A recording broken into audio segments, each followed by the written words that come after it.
And welcome back to World Sports Show. Charlie Flowe here on WPPM LP 106.5 FM on the internet at phillycam.org.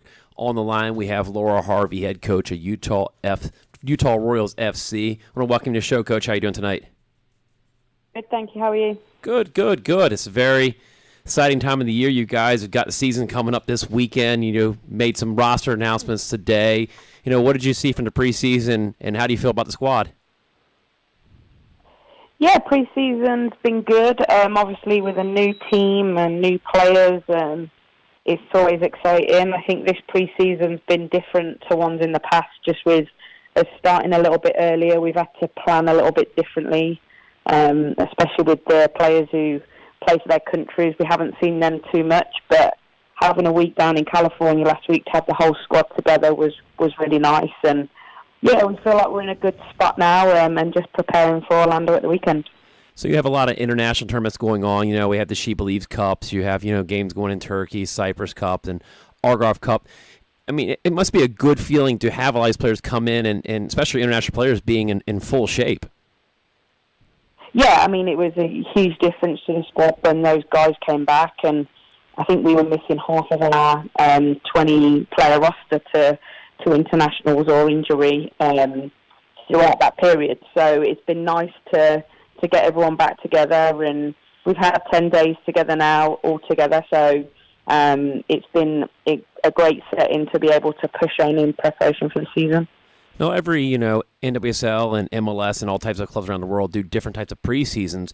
Well, you took your team over to California, because a lot of it is the temperature, What are some of the advantages of just taking them all on the road and keeping them together, all as one unit?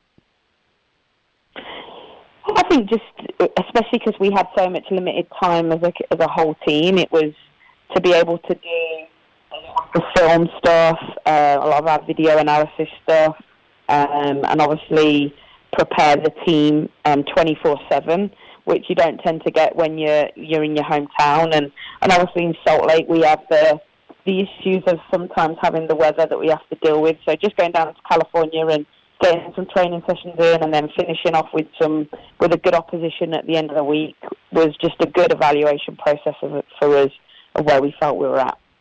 It's gotten a lot of news recognition with the whole program in Utah with the partnership with Real Salt Lake, is how they've laid out, a legit locker room for you. And we've seen a lot of the ups and downs of women's professional football. I'm sure you've been through it all in your coaching career, and even playing, that just getting that equality of having a locker room and even getting players' vehicles and stuff like that to getting to and from. I mean, what does that say about this ownership group, how they're treated you guys?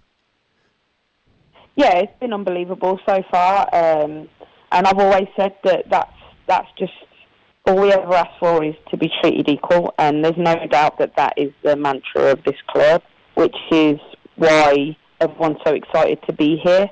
I've been fortunate enough that I've worked with for some fantastic clubs over the years that have always had that. Arsenal probably set the standard for that early on in the 90s, trying to give the women everything that they possibly could. And I was lucky enough to work for an owner in Seattle who had the same mindset. So to come to Utah and have the resources and the ability we have to be able to provide the players with the best possible chances has been a great setting for our pre-season, and our job now is to go out and perform on the field. Now, speaking of the field, we'll look at some of the players. You made some trades and some signings. You picked up Matheson, which you had some experience in Seattle. What were some of the reasons of picking her up and trading to get her? I think it's an area where we have talent, but I wanted some more experience up there. And, I was disappointed not to have Diana on the field for me last year. And she's been someone that I think when she's been fit and available has had a huge impact in this league.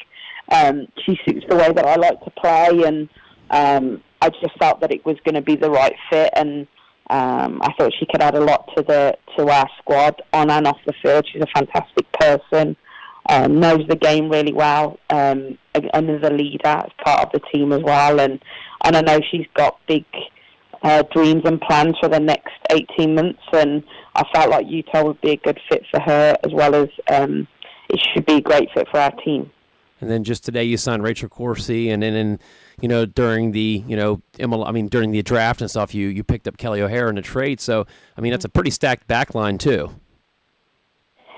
Yeah, I've always believed that in this league you have to be hard to beat. I think that throughout the team, we've added in the midfield as well with Gunny from Iceland and Elise from Norway, and I think those players give us something a little bit different. I think Kelly has got a history of doing well in this league, no matter what position she plays, which is another huge asset when you have such a small roster. And yeah, we've gone from a really stacked team from Kansas and just added some pieces that I felt would be good for the way that I like the game to be played, and again, some experience in maybe areas that we didn't have it before. So what do you think your style of play is? I mean, because you're getting a team that's made up of mostly Kansas City players. So is it more of this year, using kind of the roster you have, or trying to get your style? What will we see for the 2018 season? I don't think the style of play between myself and Vlatko is that different, honestly, but I think just some tweaks here and there in the way that we play the game. But ultimately, my style is, I've always believed that if you can possess the ball in a quality way, it's hard for the opposition to break you down. And then when you don't have the ball, you've got to work really hard to win it back. And I think in this league, if you have that mentality to be hard to beat, you have a chance of being successful. Just remind everybody out there, you're listening to World Sports Show. We have head coach of Utah Royals FC, Laura Harvey, on the line. Like you said before, you've gone through a lot as a player and a coach. What was that first experience like, just coaching Arsenal way back in the day? Like, what was women's football like then, and what is it like now today? Yeah, it's done so much in 10 years now since I was at Arsenal. It's just taken on leaps and bounds, and I think some ways I think we've grown quicker than anyone expected us to. In other ways, I think that we're still, a little bit behind the role, and I think we just need to keep pushing forward. In everything that we do, I think setting a professional environment out for every player in every league across the world has to be something that we want to do on the women's stage, so that, not just when it turns around for 4 years with the World Cups, but that we create an environment in the club scene that everybody wants to be part of. And I think we're gradually getting there across the world, but I think it's just something we just got to keep plugging away at.